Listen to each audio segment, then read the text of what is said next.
pernah kalian baca atau saya baca, Pak Gita baca tuh. Ini udah lebih setengah jam ya. Nah, yang terakhir, kita ada di dalam kegamangan untuk melihat apa sebetulnya yang akan terjadi di Indonesia kalau ada eskalasi perang antara Rusia dan Ukraina di sana itu. Tentu orang masih menduga-duga, ya itu kan jauh.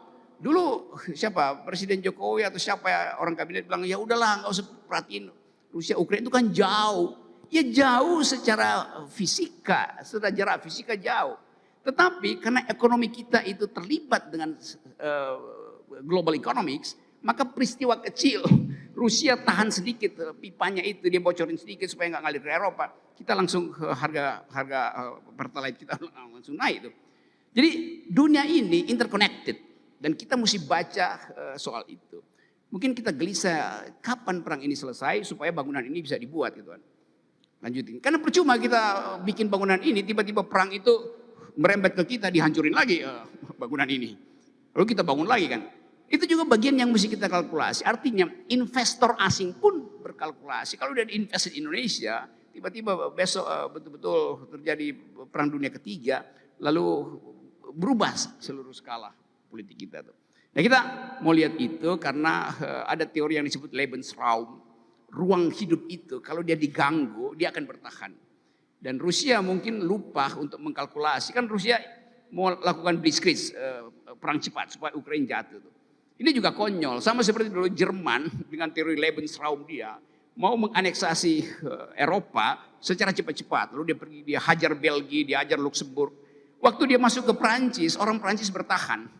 Sehingga Rusia, Jerman salah hitung bahwa peristiwa di Luxembourg, di Belgia yang dia caplok cepat-cepat itu tidak terjadi di Prancis. Lebensraum, Prancis itu merasa kami juga punya Lebensraum. Kenapa Rusia, Lebensraum artinya ruang hidup, world life gitu.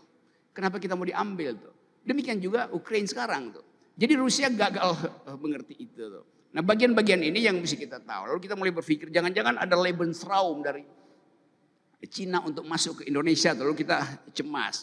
Karena kita mesti analisis semua itu dalam upaya untuk melihat potensi generasi ini untuk tampil kembali sebagai leader di masa depan.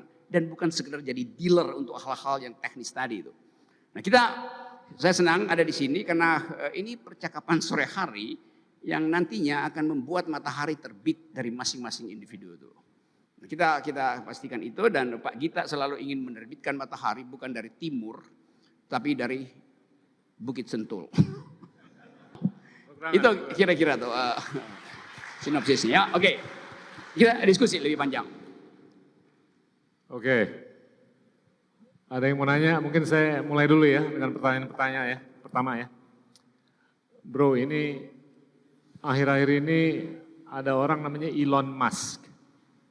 Yang ngebid untuk beli Twitter dengan angka 40-50 miliar dolar.